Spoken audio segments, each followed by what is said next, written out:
looked on by a most emulate pride dared to the combat in which our valiant Hamlet, for so this side of our known world esteemed him, did slay this Fortinbras, who by a sealed compact, well ratified by law and heraldry, did forfeit with his life all those his lands, which he stood seized of, to the conqueror, against the which a moiety competent was gaged by our king, which had returned to the inheritance of Fortinbras, had he been vanquisher, as by the same covenant and carriage of the article designed, is felt to Hamlet now, sir.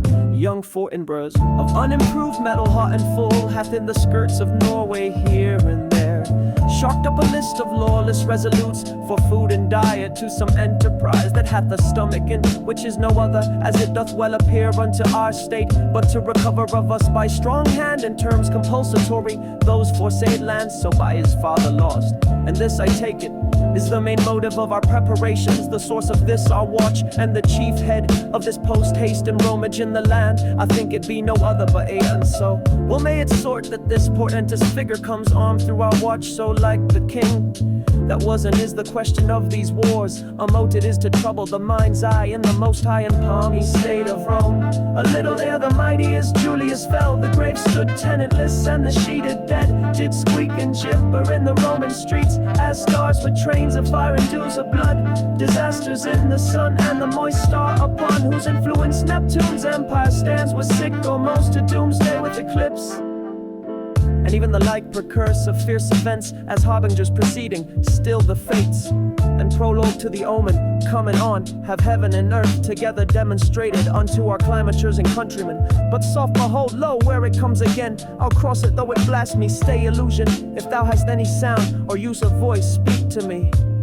If there be any good thing to be done, that may to thee do ease and grace to me, speak to me. If thou art privy to thy country's fate, which happily for knowing may avoid, oh speak. Or if thou hast uprooted in thy life extorted treasure in the womb of earth, for which they say you spirits oft walk in death, speak of it, stay and speak.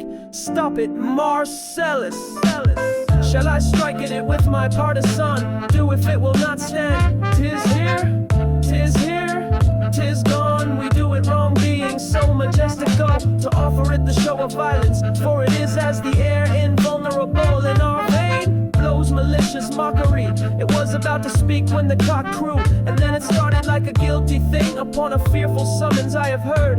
The cock that is the trumpet to the morn doth with his lofty and shrill sound and throat awake the god of day, and at his warning, whether in sea or fire, in earth or air, the extravagant and erring spirit hies to his confine, and of the truth herein this present object made probation.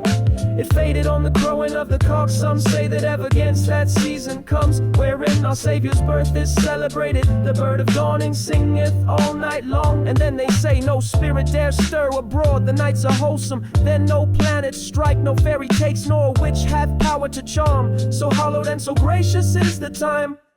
So have I heard and do in part believe it. But look, the morn in russet mantle clad walks o'er the dew of yon high eastward hill.